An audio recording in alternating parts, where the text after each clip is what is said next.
আমি আপনাকে বারবার অনুরোধ করে বলছি, আপনি এই চিঠির দরবারে যাবেন না স্বামী। জৈন, তুমি শুধু শুধু ভয় পাচ্ছ। আমি যাবো আর ফিরে আসবো। চলো কাবিল ভাই, তাই চলো জব্বার ভাই, চলো। ওগো দয়াময়, এত করে বললাম তবু স্বামী আমার কথা শুনলো না।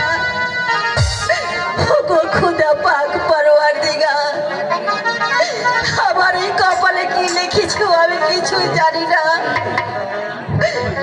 তুমি যা লিখেছো তুমি সবই জানো, সবই বোঝো। হয়তো